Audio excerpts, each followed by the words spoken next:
What's your workout routine like? It's pretty simple. Like in the morning, I do like 50 push-ups, 50 to 60 push-ups.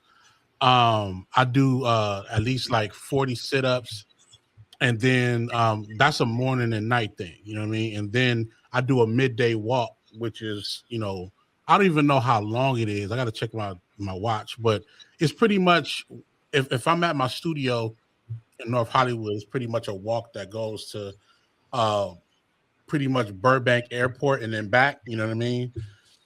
It's just a good walk, man. Just get some sun. You know what I mean? And just walk and just get the routine in that I used to do when I was little. Like we used to walk everywhere. You know what I mean? Like that's how we stayed fit. We used to walk everywhere and do a bunch of activities or whatnot. I'm not playing no sports or nothing like that, but I still gotta at least keep going and keep walking and keep being active, especially when I'm in a chair majority of the time mixing records. Like, you know what I mean? Like, that's a real thing. You know what I mean? Exactly. We all get into a Wally state as much as we don't want to. I do the early walk. Yeah, I do the early walk, and then I'm stretching all the damn time. Right. I'm definitely a big stretcher. Like that's the least you can do. Yeah. And then during the midday, I get to throw the ball with a couple people and get to run around. So that's a real good thing. I just gotta make sure. I gotta make sure that my two boys don't kick my ass when they get a certain age. I still gotta be able to move. You know what I'm saying? Dodge the punches. And, you know what I mean? Hey, because what is it? What they say? If you don't use it, you lose it. For sure. Things fall apart. For sure. That's what we on here. Things fall apart. The show, the myth, the legend. I am Frank 5D, the anomaly sworn solemnly, live with Mr. Private Screening himself. WORKLOAD. House of Poly Rob, man. What's going on? Local astronauts, you know what I mean? Absolutely. Shout out. Before we get started, I want to thank everyone that's been tapping in and texting and DMing and telling me and us how good of a job we're doing at approaching what we're getting on right here. Right. And I think I can speak for us both when I say I appreciate the appreciation. For sure. We also love likes, comments, reposts. So let's run that up in every which way and part of that. Yeah, and let's just continue to have a conversation. We're talking about hip hop and things surrounding creativity. Let's continue to have a conversation. Like it's funny because I look at my TikTok or YouTube shorts and stuff like that, because we post on top of us posting the whole entire episode. We also post shorts for you to check out. And it's funny because I literally see people in the comments, they're having this full-on conversation with other people in the comments and also myself. So I try to respond as much as I can. And the one thing I will say is which is hilarious to me is I love having conversations with people who are just as passionate as I am and we are about our own culture. You know what I'm saying? From all walks of life. Like if you got a point that you want to make in the comments, please use all the characters needed to make your point, because this is how we keep our hip hop culture going. If I'm saying something that you guys don't agree with, please put it in the comments. It's okay. Like they was going crazy on me about the XXL freshman cover. They was going crazy on me. You know what I'm saying? Of course, and I also understand that sometimes the shorts, because it's a short, it can be taken out of context. I'm okay with that because I want us to have the conversation. And then if you get around those who get around to watching the full episode, they can understand, the full context of what we are talking about. So I love y'all, man. Appreciate that. You know what I'm saying? Straight up and down. Let's keep it going. Back that 100%. We are in a way like combining two like-minded audiences, who are into the same things, who are thinking the same way. So everyone, please subscribe to Poly Rob, subscribe to the Rap Scene TV. Let's keep these conversations going. Let's preserve this thing of ours. Let's go. And subscribe to Local Astronauts as well. Absolutely. So we're halfway past the point of 2026. Mm-hmm. Who do we need an album from before New Year's Eve? Oh, we need a Nas one. We need a Nas album. We gotta even this out. We gotta even it out. Interesting. Yeah, go ahead. Nas is look. We gotta. So let's just talk about this year and last year. I'm gonna put last year in there too, only because we have gotten some albums for some artists that are legendary, and they're continuing the narrative of just good music, no matter what age you are. You know what I mean? And let me add, sorry to cut you off, but the last 3 to 4 years that Nas has been putting out, continue. Yeah, for sure. So we got the clips. Love that. That was the album that we know we needed that we didn't think we was gonna get. You know what I'm saying? We got Raekwon, we got Ghostface, we got we got West Side Gun, we got a Benny, we got a Conway, we got a T.I., we got a Kendrick Lamar, we got a Lupe Fiasco, we got a Lupe Fiasco. Come on, man! Like we got so many great. I'm talking about really great projects. You know what I'm saying? We got a Drake. I mean, let's put him in there. We didn't think he was going to respond, but he responded with 3 albums. Regardless of what you say about it, he dropped his 3. Came fourth. Right, and it's still number 1, I believe, right now on Billboard. It's still number 1 as the number 1 rap album. You know what I'm saying? So we got so many different albums. JID. Let me not say JID. J. Cole. J. Cole. Yeah. Dude, we got the Fall Off album.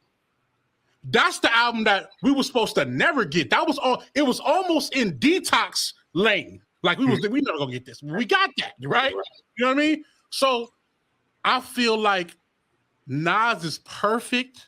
This is one of the albums I feel like it's perfect because he's been doing this thing on the business side for so long, which is great. He's also been dropping great verses on the albums that we love. He gave Clips one, he gave Raekwon one. He was dropping different verses, which we see that he still love it, and he's still putting out stellar verses. Yeah. He did the whole run before this time frame. He did the whole run with Hit Boy. Love that. Right. Love that. That's probably one of the best stints of music collectively at one time. And he got a Grammy for that. Shout out to Nas. But he was doing Magic pretty much at the same. Magic overlapped into that. Exactly, to the whole thing, which Magic is actually my second favorite. I think it's the first one he did with Hit Boy. Did Magic for me. You know what I mean? But now it's like, okay, you locked in with Hit Boy. Who else you gonna lock in with? What other producers you gonna lock in with? Because you still for sure. I would love. Listen, we're gonna try to find Nas and get him a record for sure. But this is the season now for all of our legendary producers and new producers and legendary artists and newer dope artists to intertwine with each other, and let's get some new music. We would love a Nas album, especially Casino, check. Grammy, check. Businesses, check. Like, what is he gonna talk about? The next level of Nasir Jones? Come on, man. We need that. We need that. Dropped the nasty. He dropped the nasty when I was like 16 years old or something. Yeah. And with the Casino, he went back to Escobar in the biggest way. In the biggest way, he went to Escobar with an actual casino. Come on, man. This is just legendary stuff. Unpopular answers, I guess. The Q-Tip. I would love to see a Q-Tip album. You see that clip that they keep posting of Q-Tip and Kanye West, where they just standing there and Q-Tip is like going in bar for bar? No, I have not. It's all over TikTok. People keep reliving that. Like I forgot which song that is, but it's with Q-Tip, and I believe it's produced by Kanye West.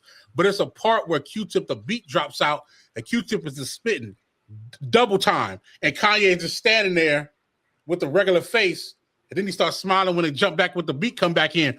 They're posting that because it's high level lyricism, and yes, Q-Tip, we need one for sure.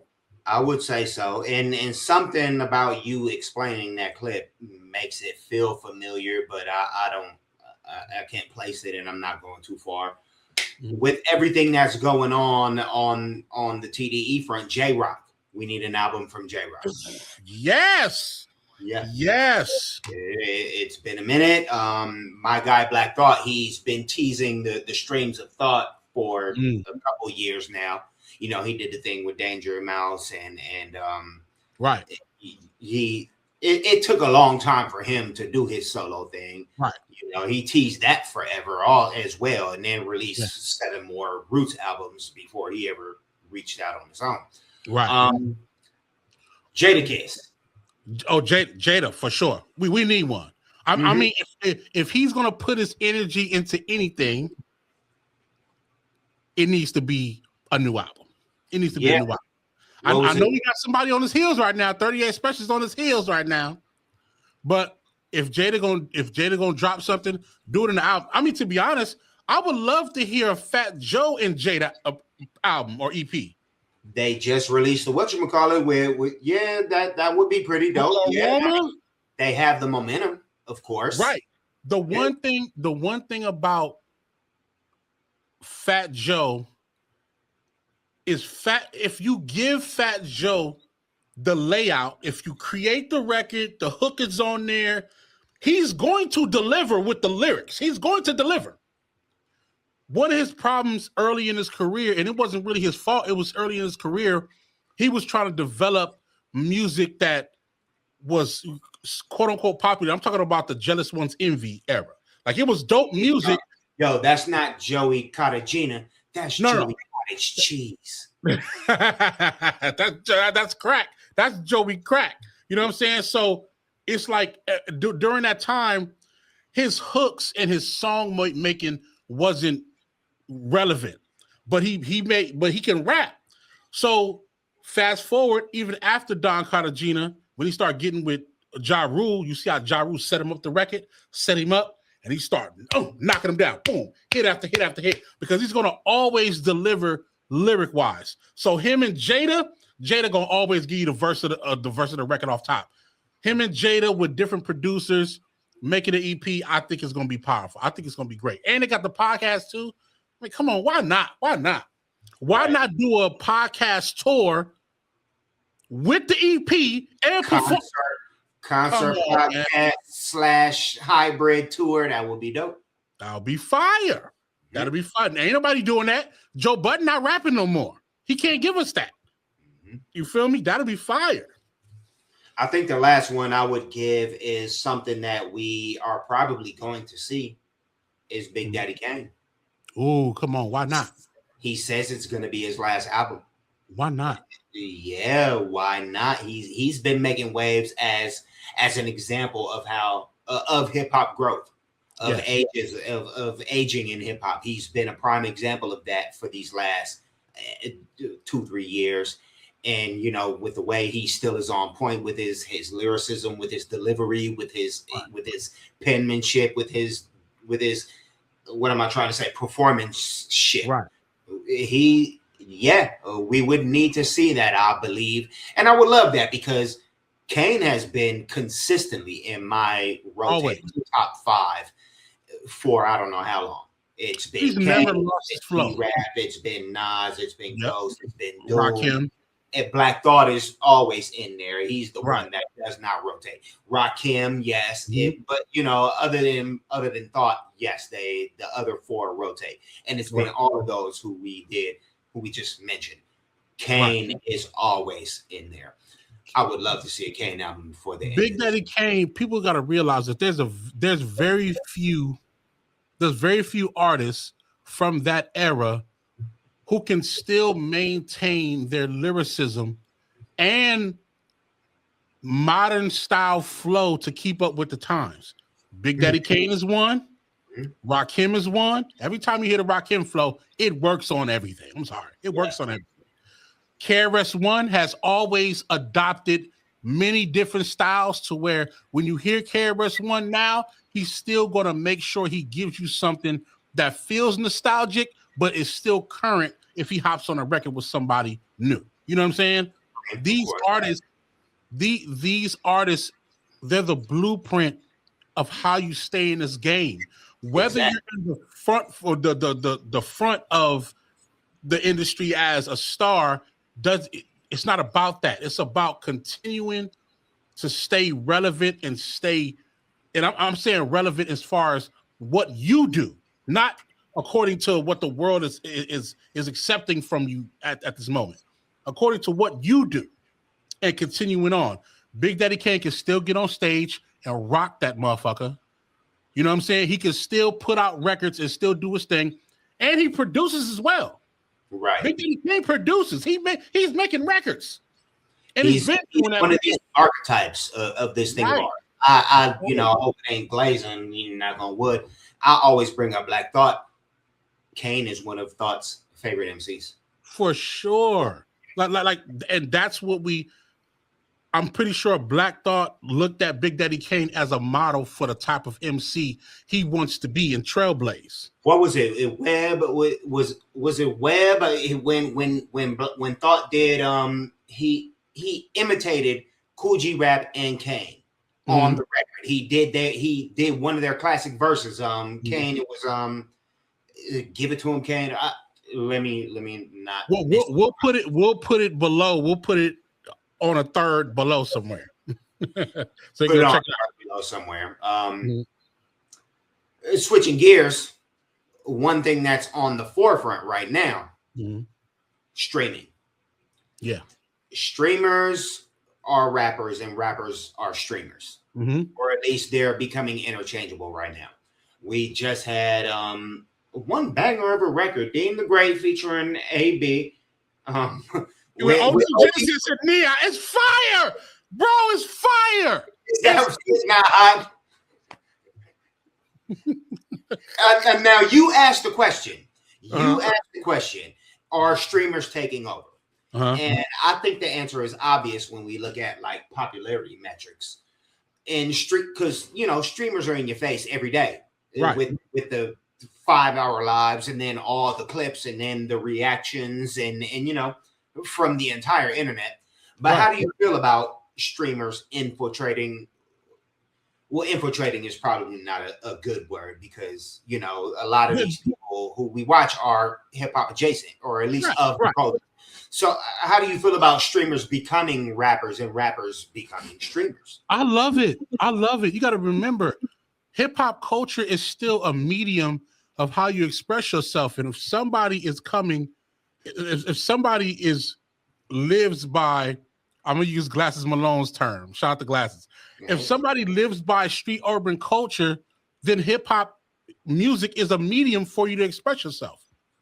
Streaming is how natural people who want to have fun or want to expose whatever talent that they have, this is the medium that they use. It's almost like America's Got Talent for everybody in the household. It's like if you got somebody in a household that has talent, dude, turn the freaking camera on, because it's a possibility that this one person in your household can take care of the entire household if they do it right. When I seen the DeentheGreat, it's funny because I seen a short little clip on TikTok of the video going, and I immediately turned it off. I'm like, nope, we're not about to do this. I'm not about to not react to it, and I went straight to reacting to the video. And as I'm watching the video real time, everybody's in the video. Everybody in the video, yeah. Everybody.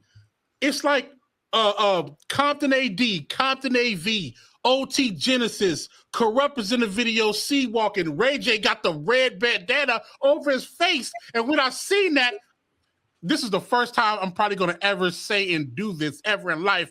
When I looked into his eyes, I said, that's Ray J. Yeah, Ray J. I'll send you. I'll watch your stuff, Polly Rob. But then the other side of it is, it's fun. That's the part that people forget. Hip hop is fun. When you make it fun, people gravitate towards it. OT Genesis has always been an artist that he gonna give you the greatest hooks on planet Earth. He not playing with that. And he did that with a record, Right. Dean the Great, he had a good verse. Adrian Broner actually could rap. He been nice at the pen. Yeah. He really can actually rap. And then Neon is texture. So he's a streamer and he gonna come around, he gonna do his thing. Of course his verse was weak. It's supposed to be weak. He's a streamer, but he had fun. He was texture, yeah. Right. The part that I loved about his part of the verse is they did it in real time. They put the camera on him and they filmed him recording, filmed him looking at the mic, listening to the beat. They're filming him like this is his first time rapping. They didn't try to. I was kind of impressed because that's I don't watch much streaming, but again, because of the zeitgeist, I know who these streamers are. Right. And just for one of my real first interactions with the guy, beyond somebody talking shit about him, right? It fit. He was the texture to the record. He was in there leaning back and like, hey, he was in there going crazy. Like that's what it is. When hip hop is fun, it goes to another level because people can enjoy every time they think about having fun, they think about these songs. That's what makes it dope. So I'm saying if a streamer has thousands of people watching him, he has access to artists because they're all friends, they're all enjoying each other. And this is the killer. That space that they're recording in is the same space that Dean the Great and AB be working out in. That's their complex. That's their streaming complex. The Zeus compound. Yeah. I think Ray J runs it, doesn't he? Right. So they doing everything in Compass. They streaming, they making music, they doing videos right by the boxing ring. They calling girls in. Anybody that's surrounding in the area in the building streaming, they're gonna come out to the video. It's going to happen like that across the board. It's nothing different than Can-Am Studios, right?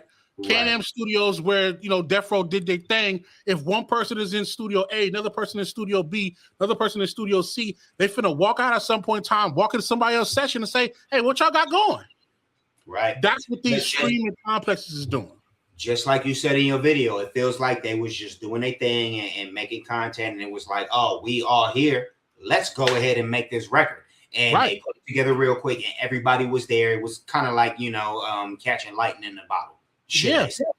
I'm pretty sure they got more records. I'm pretty sure they just kept putting up beats and just kept working on shit. On the flip side of the coin, with what you're talking about, it's so fun to make music and to be a part of that creative process. Yeah, it's the same thing with streaming. And on that flip side of the coin, we see a lot of rappers becoming streamers. Not just streamers becoming rappers. We have Blueface got out of jail. He's in front of the camera 24/7. Logic streams. Yeah. T Grizzly, T Pain, Wiz Khalifa going crazy. Yeah, Wiz Khalifa too. Right. My favorite is Open Mike Eagle. That's my guy. Shout out to Open Mike, man. We need you on the show as well, man. Shout out to Open Mike. We'll reach out to him. With rappers from, like you said, all walks of life, getting into everything but rapping, what is the temperature on rapping still being a viable or a good career choice? I'm not gonna lie. I gotta be honest. Rapping, dropping albums. These are the questions for you. What's up? Yeah. Rapping is falling. Like part of the music. Part of music, which is like create an album, push a single, drop a song, do a music video, try to chart. All of that stuff is old news. I mean, it still happens, but these rappers got to get more creative if they want to survive. If they want to create a level of income for themselves the proper way, like streaming music is not the biggest profit margin. It is the lowest. It is the lowest level of profit margin for you to be able to make your money back. And that's why we see all these artists going an independent route and their own direct to consumer, right? Shout Exactly. out to the Rock Marcies of the world, the Griseldas of the world, the Jay Worthies of the world, the G Pericos. These are artists that they have their own websites. Shout out to Flea Lord, you know what I'm saying? The whole Lord Mob camp. Shout out to my guys. These are companies and artists that have their own platforms to sell direct to consumer. But still, it's like they have to find their other ways, merchandise, doing short films, short movies, going on tour, doing private events. All of these things you have to invest your time and effort into in order to make a dollar being a rapper. That's why I always shout out Rich Homie Quan for being on his skit game and always making sure that he's tapping into his audience directly through social media and through all the things that he's doing and being in short films and making features and all that. Watch Homie Quan. Watch Homie Quan. Watch Homie Quan. Yeah, watch Homie Quan. Yeah. But rest in peace to Rich Homie. My bad. Yeah. Watch Homie Quan. Like, he's a comedian, and I mean, he's really an artist too, because he be making records. He'll sound like Nipsey, sound like E40. It'd be hilarious. But and that's what everybody is. That's why that's the conversation that we're talking about. What is rapping nowadays to people who are artists? Because art transcends. Art makes itself rap. Rap makes itself art. Hip hop makes itself art. Art makes itself hip hop. What does that single instance of it, the actual hip hop, the actual music, what me and you try to focus on, where is that nowadays in the age, in this year of our Lord 2026, where everybody has everything else to do? Where does the actual music stand? It's our conversation piece. It's our story. I think people don't understand that enough. Rapping is no longer like the actual music, the tangible music. It is no longer the highest form of medium to make money. It is now more of it. It's the story. It is the connection between you and the fan. All the other things that you do is what's going to make the money. For instance, vinyl. Vinyl has come back. You know why? It's because vinyl was more considered a collector's item. CD, it's more about CDs too, right? Mm-hmm. It's more about the story of why this vinyl exists, more than the actual music on the vinyl. To have a vinyl of Wu-Tang, the 36 Chambers, means a lot to somebody who understands what that album did for the culture at that time. Right. But the actual value of that music is probably about $50. You can make some good money doing that if you're re-releasing it, but that's already a collector's item. So when new artists to rephrase that, the value of that single piece of physical media, the actual medium, value of the music is far beyond uncalculable. That's why you saw how people was trying to make NFTs with albums.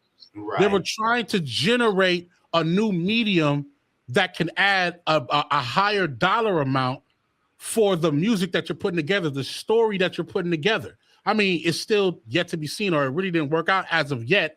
Well, shout out to them, because I don't think that's gonna work. Good job on trying that scam. But because if it would have worked, it would have been thousands of millions of people investing money into one particular album. It's a strategy. But what I'm saying is, there's other mediums that's gonna always continue to be made. But the one thing is for sure, the music can never stop, because the music is the story. You being in the studio creating and telling your story is the important part that makes everything else go around. So even though the actual medium doesn't make as much money as far as an album sale or a stream or whatnot, the music is still necessary. The world don't move without it. This is what it is, especially with hip hop. Hip hop is still one of the most popular styles of genres of music ever. So it's never going to stop. We as the rappers, we as the artists, you know what I'm saying? I'm just talking about the creators.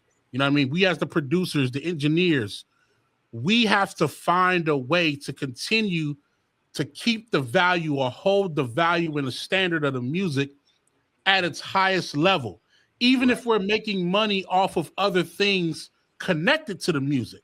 If you making a bunch of money off your merch and your merch is lit, soon as your music is not hitting as much or it's not as believable or nobody's interested in your story, the merch is gonna fall. It's just what it is. Yeah. So we got to continue to make esteem. Your esteem is going to lack. Your right. esteem is going to. We talked a little bit about this in the last episode, talking about Kendrick Lamar. Right. Yeah. I feel you. But streamers keep going.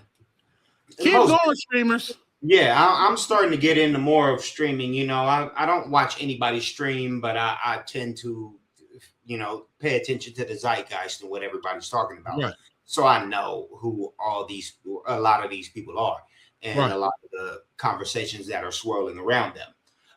One is our boy T-Rail.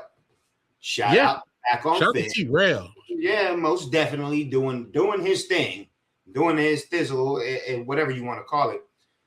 He just had on Kurupt and Battlecat on the show, which was dope. They had a very good conversation about LA for lack of a better term, LA transplants. Right. You know, people from I am one for sure. There you go.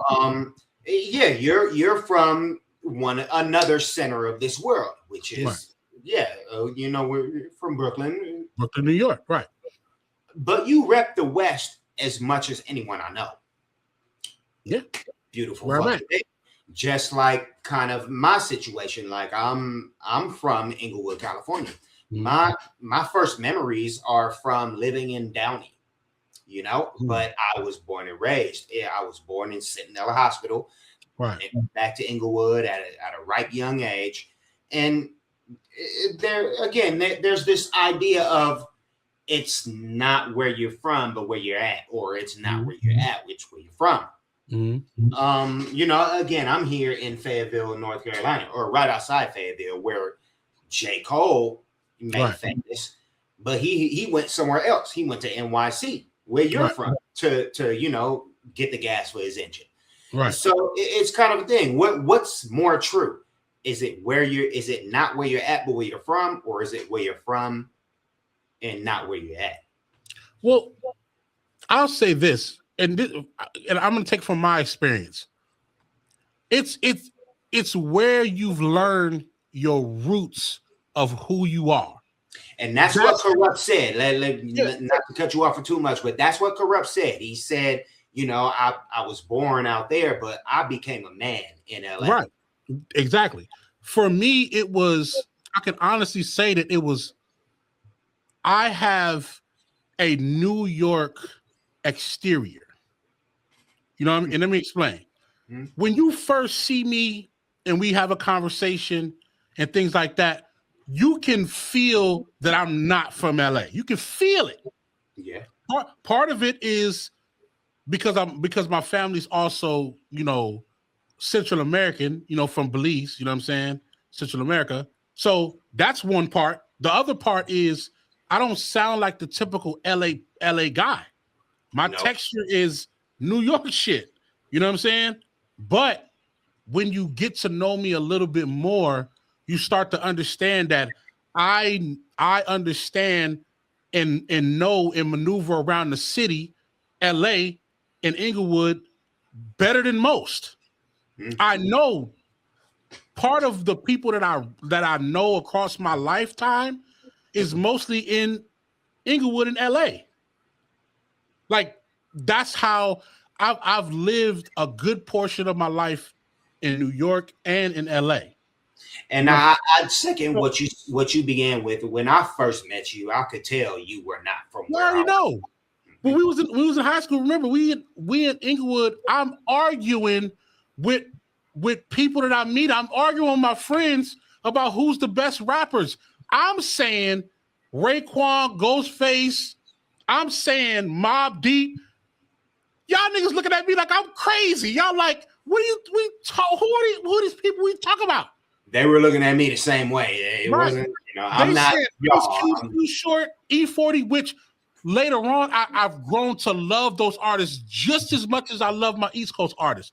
That was the beauty of my life experience, is that I got a chance to not only live in both places, but experience the music and the culture and the lifestyle in both places. So like you said, Kurupt said, sorry to cut you off, but it's where you get your energy of who you are. And for me, the energy of who I am is New York, but the energy of how I live is Inglewood. So I'd like to put it in a mind state sort of thing, not a physical place. Like, it's where you're at. It ain't exactly where you're from, because just like you've explained, like Kurupt said, it's what forms you. It's not just where you came from. It's the place that makes you what you are. Right. Quick little tidbit. This is when I knew before this, but this is one point where I realized that I've really, really adopted both places. If you know me, you know I got two boys, right? Shout out to my boy. Shout out to Fats. Shout out to Zai-Zai's, my two superheroes. I got one of them. I'd still like to claim I got one of them, his first beat machine. But go ahead. Yeah, no, you did. It happened. It's a real thing.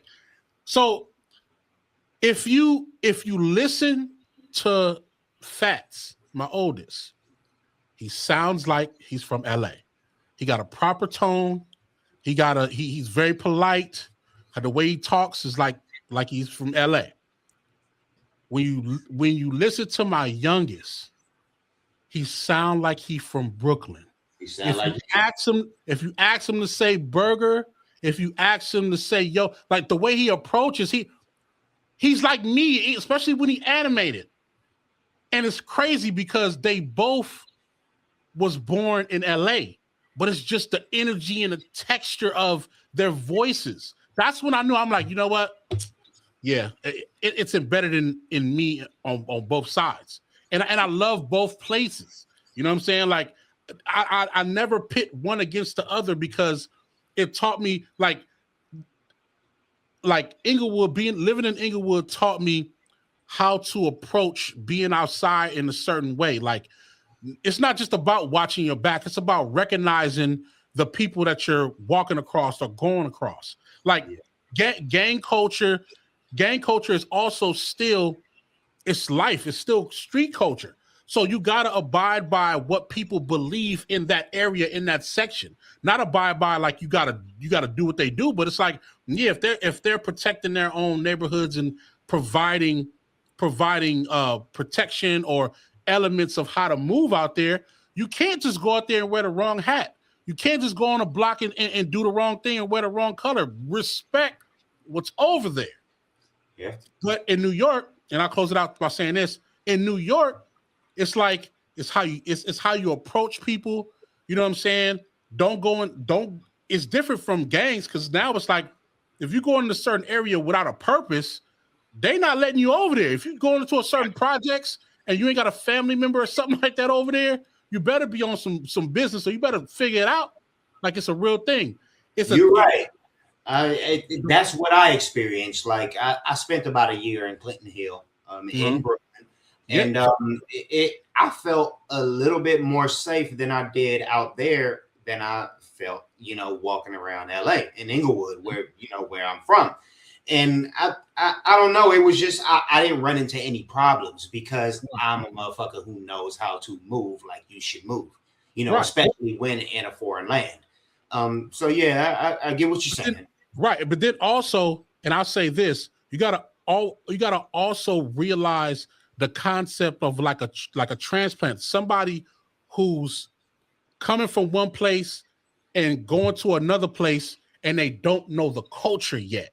See, a lot of people that come from different places that come to LA, they be like, "Oh man, LA is they bougie, or LA is fake." No, it's not. They just don't fuck with you like that because you just got here, nigga. You just got here. Relax and learn the ways of the samurai and then you can dwell upon us the right way. That's how it is. We're not just going to let you come through and trailblaze and do what you want. And I tell people all the time, and this is coming from somebody who came from New York and came out to California and had to learn how to do that. When you're a transplant, that means you don't understand how to what's your contribution. And I'll say this. My business partner said it the best way. Baju, shout out to Baju, local astronauts.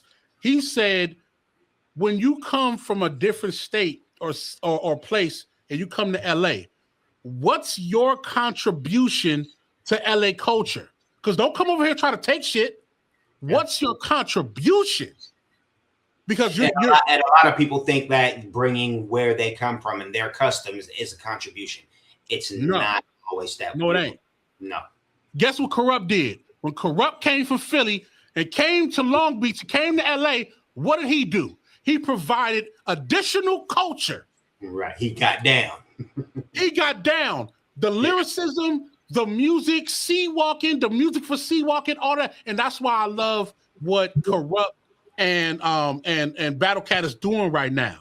They're continuing to bring more LA culture. We all knew that Kurupt was from Philly, but we embraced him. You know why? It's because he put the work in, he spent the time, he repped the right way, he did what he's supposed to do. Right. You're no longer a transplant. You're a part of the culture. Went to losing your high. We heard stories about that when I was in middle school. We heard about Tupac, same thing. Mm-hmm. We know Tupac wasn't born, you know what I mean? But hey, when he came here, did he not rep? Is he not on the Mount Rushmore of West Coast representation? Come on, man. What you know what I mean? So never let somebody that come from another state, it don't matter where you at, never let people come from another state and tell you how your state is treating them. Learn the ways of the samurai first. That's what it is. From Counselor, from the Workload himself, from me, Frank 5D, it's where you at. It's what you're doing. It's what you're making happen. And you know what your heart represents. Facts. That's what it is, man. Things fall apart. Things fall apart. We got to keep it moving. Of course, we gonna keep sharing one from every episode. This one is, let me get back to it. There is no story that is not true. The world has no end, and what is good among one people is an abomination with others. Just to repeat, there is no story that is not true. The world has no end, and what is good among one people is an abomination with others. Do with that as you will, y'all. That is a transplant quote right there. That's facts. That's real. Workload.